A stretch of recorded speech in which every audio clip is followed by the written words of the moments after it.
Me in here for IrishBoxing.com. Owen, you're back out again. One or two things falling through, but listen, you're not a fallen soldier yet. You keep on going. As a Mayo man would, anyways, or any man from the West here, anyway. So, listen, how are you? I'm good. I'm good. Yeah, a couple postponed dates, but look good. What's done is done. We're here ready for next week, ready to get the ball back rolling.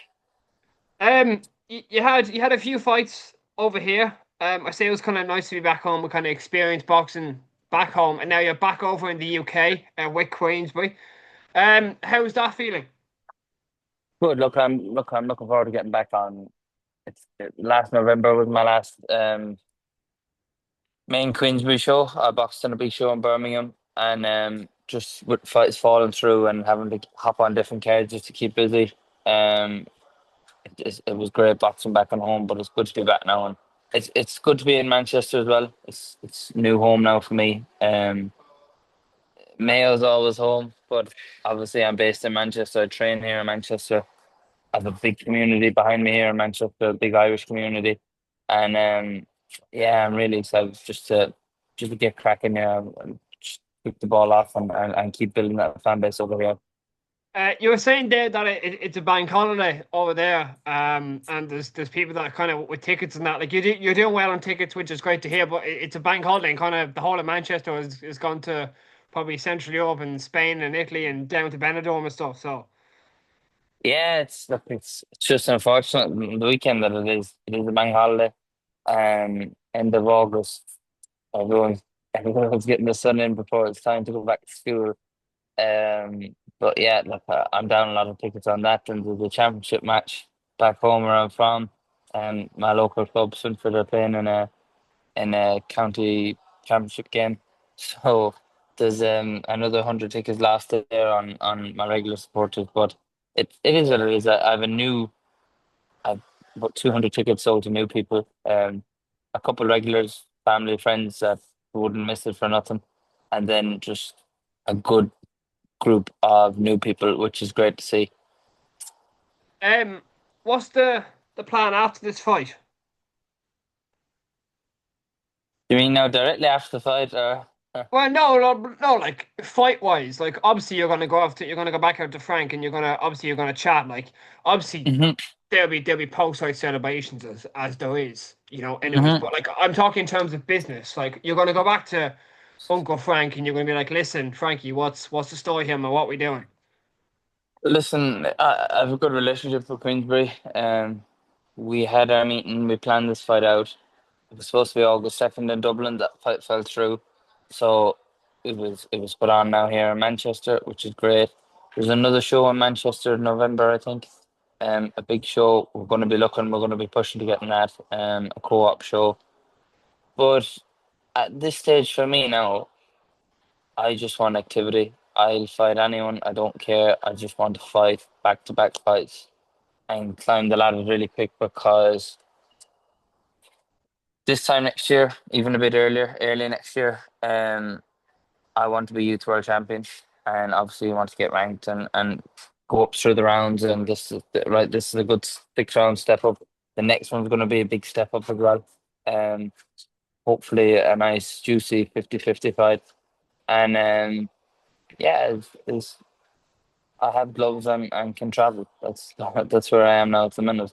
Okay. Um, I'm not too fixed in. I suppose you change in different stages in your career. I'm fixed in. I want this particular show. I want this particular date. But me now, I don't care. I've got to have at least four in by April next year. So it's going to be busy. And yeah, I'm happy just to keep active. How are you feeling in terms of let's say the domestic scene? Is there any names that pop out there towards you, or have you even thought about the domestic scene? Because obviously, like there's a big scene over there in the UK. There's a lot of Mhm. fighters over in the UK. There's a ton of them. Over here, back home is, you're looking at a smaller list. It's still a big list, but it's a smaller list in the UK. But like, are you looking at any domestics back home? Not really, to be honest. If one comes up, it comes up. If Queensbury put on a good card in Dublin, and a domestic fight's what comes up. Yeah, a happy days. But there's nobody like I have no dislike for anyone back home. Um, Speaking with the team, they might look at doing a Celtic title. They might look at doing an Irish title. I don't even think I can fight for an Irish title now on an English license, on a British license. But it'll be up to Queensbury. To be honest, I don't really know who's there in the domestic scene around Super Welter. But I think the lads on the same trajectory as myself, they're not looking at the domestic scene either yet. It'll be something that's further down the line, like say for example now you have Crocker and Donovan fighting each other at welterweight, but that fight now is for a world title. Yeah. I suppose you have in Callum Walsh is super welter, he could be a middleweight. Down the line that could be a big fight. But it's not like I'm focusing on anyone saying I want him next. There's a couple over here now. There's a couple of Queensbury lads I'd like to knock off the roster, but we'll work towards them. Like just looking at my notes here, I'm just gonna say some names. Obviously, you've no ill will towards anyone. Yeah, like just names again: Paul Ryan, Luke Maguire, Current champion, Daniel O'Sullivan, Conor Coyle, Aaron McKenna, Peter Carr, John Boyd, Joe Mooney. Just some names. Are these super welters or middleweights? The middleweight. Middle, yeah. So I'll be competing super welter. But if there's any fight there, middleweight as well, it can be done. But there's no, not got a massive, I've not got any particular desire for anyone in particular. Okay. If it made sense and it was a big show, I'm gonna headline Mayo myself next year. Um, if it's a case we can't get the title that we want for that show, Mm. then maybe a domestic fight would be a good shout. There's a Um, couple over here. I mean, up the likes of there's a Fury lad there at Queensbury. Huey There's Fury. not Hugh. He's a bit big for me. What I think he's Walter Fury. Walter, sorry, Um, Walter Fury. the Yeah, likes of yeah. Walter Furies, the likes of the Joe Coopers, the likes of them lads.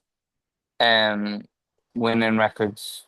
They're selling them. They're pushing them on. So there's a couple of them that we're on the same trajectory. That Mm. a collision course is imminent. You fought on the same card as Walter Fury as well. I think once or twice I have. Yeah, no, Yeah. in Belfast, the SSE. Yeah. And Yeah, then he got a couple shows that I was promised after that. yeah, yeah. You're fighting Rodriguez. He's 15 wins, 28 losses, one draw. Have you looked much at this guy? He seemed to go fair good road, man. To be honest, I've not watched loads of them. I watched a little bit of them, and Carl obviously knows them. And Carl has watched them. I know his last fight. He, he's weird because, as bad as it sounds, if he wants to win, he's dangerous. If he wants to win, he's very different from one fight to the next. In his last fight, he had done an 8 rounder the week before, and then the following week he went into a 6 rounder with a gobshite over here and Super Mario Silver or something like that. And you could just see he wasn't there, he wasn't arsing it. So I'm sure he's going to be up for it. Um, he's going to be well up for it. So yeah, I'm looking forward to it. I haven't watched too much, but um, I don't think there should be anything that we can handle. If we can't handle it, obviously we're not as good as we hoped.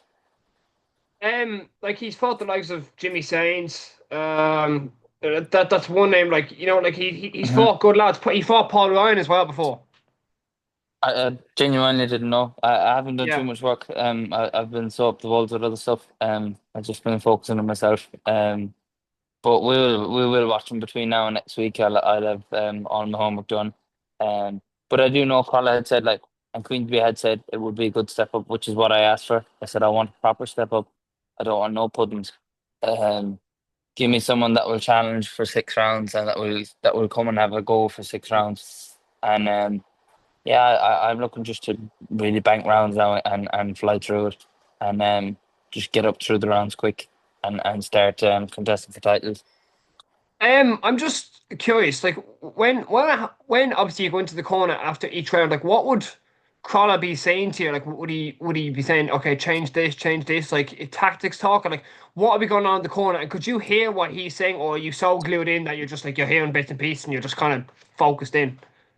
Yeah, yeah, you hear bits and pieces, but you can. Crowder's a very distinctive voice, so you can always pick him out when he's shouting stuff in. And then obviously, look, I have a good corner team. I have a very good corner team around me. Himself, Martin Peake, my amateur coach, Robbie Davies now is in my corner. Ian Harrison's in my corner. All really, really good boxing brains. So I'm always getting great advice. And then Crawler's clued in enough that he'll be speaking to them as the round is going on, that he knows in his head what we need to do next. And yeah, come back to the corner. He's sick of me on a collie. He's very good, very calm. But he knows, obviously, it depends on how the round is went, what needs to be done. But he'll calm it down, get the breathing right. And yeah, he'll tell me what was good, tell me what needs to be fixed, and tell me what we need to do in the next round.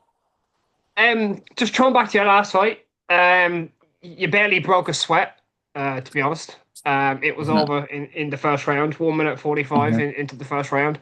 Um, did you feel that it was kind of did you want a one and done, or did you want to just bank them 4 rounds and just kind of get the experience over and done with? It was supposed to be a six rounder, um, and then the opponent said he wasn't fit enough for 6 rounds. So it got put down to a 4 rounder, and I had never even seen the opponent before I got in the ring, and then obviously it was for me. It needed to be a one and done that night because I shouldn't have been going a few rounds. But to me, I'm not bothered. Like even said this next fight, if I go 6 rounds, I'm good to bank the rounds. But if it finishes early, I'm not gonna just ease up just to get 6 rounds in. I'm getting lots of rounds in sparring. I'm getting lots of fucking learning. So, um, yeah, whatever comes, I'm hungry to knock lads out. But if that's not what suits the fight, if it'll benefit me more to get rounds in, then I'll um I'll box accordingly. Like you're 5-0 at the moment, 2 KOs. So hopefully to make it 6-0 and 3 KOs. Hmm. That's the plan. Big power. Big power. We know the power's there. Over six Farmer rounds is power, going to be Lavin. different. Farmer power. Farmer Yeah, power. farmer power. It's going to be different now. It's. I'm excited for this fight. Like you said, now this guy is he's no slouch. He's not got a No, he's winning no record, but pushover. he's been around and he tests lads, and that's what he's coming for. He'll come to test, and if he can win, by all means, he will win. Um, but yeah, hopefully he sees the same fate in the last fight. Mm. There's been talk of a few kind of massive cards towards the back end of the year into the start of next year. Has L Frank sat you down yet at all and be like, listen, if you want to get on a massive card, like what kind of like I've heard that Joshua and Fury, the card that was happened so supposed to happen so many times is actually supposed to happen again. Um, has Frank even suggested, listen, if you want to get on that, we can get you on that, or a big card, let's say at Wembley, or a big card over here. They have talked, but since I've gone pro, there's a lot of talk big card, and you're promised this card and that card, and I don't really buy into it too much now because, like, say when I went pro, my debut was supposed to be on a massive card. I ended up boxing a small card in your call. I was first fight. I don't buy into it too much. There is some big shows going on. I want a big one because Pierce is supposed to fight in Dublin. Ideally, I want to get that this year. But out from that, I've told them, look, I don't care. Put a show on in Manchester, I can do good tickets. Put a show in Liverpool, I can do good tickets. London, I can do all right tickets. Um, but out from that, I don't care. Put me on wherever, as long as I fight. Give me the step ups. There's a big card. If Fury Joshua goes ahead, you can guarantee I'm in both sides of the. I'm at Queensbury, and obviously I'm with AJ. So you can guarantee I'll be kicking off if I'm not on that card. Um, and hopefully it'll be against Walter Fury. Did you ask at all to get on the Crocodile rematch card? That's obviously that's matchroom. Yeah, That's a matchroom card. It's not but it's not because really obviously anything because I look Queensbury for. and Matchroom they work so much together. I was just They do a little bit, but don't be fooled. They're still biggest rivals. It's still United and Liverpool. It's still arch enemies. Go They're away, working Mayo. together. That's it. They're working together in Saudi, but that's kind of where the line is stopped. They're very much against each other still. Okay. Um, but yeah, look, of course, if that was the card, when is that card again? September 13th, Owen. September 3rd. Look, if that was something that popped up, yeah, by all means. Look, this weekend I'll be sitting down and pushing to see what's next with the guys. Okay. Um, Thanks for coming on. Really appreciate it, Owen, as always. Legend. Gentlemen, Um, not gentlemen. It's great to be Thank you. on.